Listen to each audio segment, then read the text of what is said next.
Okay, folks, scoot in a little bit, sweetie. All righty. We got a video today. We'd like to wish you guys a happy 4th. Wait a minute, that was last week. That was Monday. A happy 11th. This is the DNA Health video, Gray Beard Edition. We hope that those that listen to the video will hang on.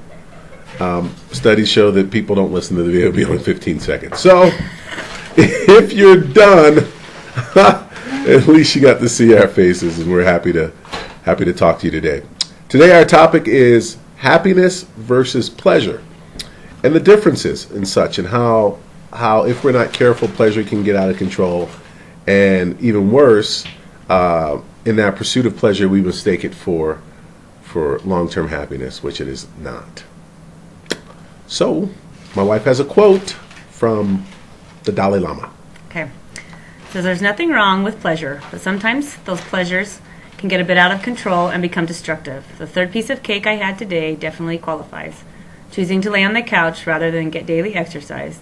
Thinking a bigger house will make us happier. Sometimes they become full-blown addictions to sex, alcohol, drugs, or gambling.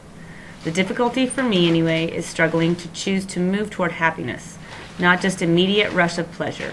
The conflict is when the relationship between pleasures and happiness becomes out of balance. When we think our pursuit of pleasure will give us happiness, really we are fooling ourselves.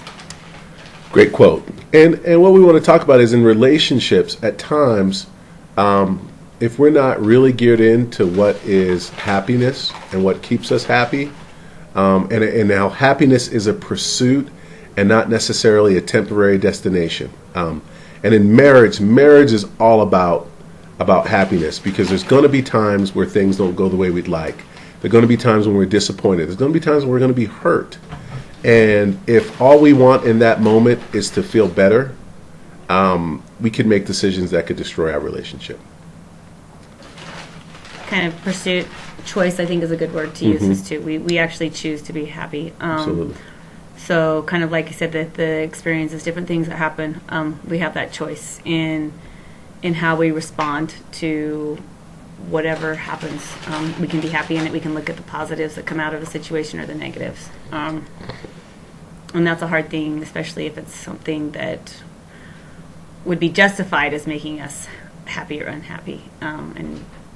And being in that situation that we can pick. Choosing to be happy is hard sometimes. Okay. Sweetie, stop. Anyway, just don't come downstairs. So, Dalai Lama suggested that we focus on, like, when we make choices towards happiness, we don't see it as we're withholding pleasure from ourselves. We don't see it as we're moving away from pleasure, but we see it as, okay, by making these decisions, we'll have long-term happiness. And so we need to be careful to get out of that push-pull business, that pleasure only comes when these things happen and those things aren't compatible with my current relationship.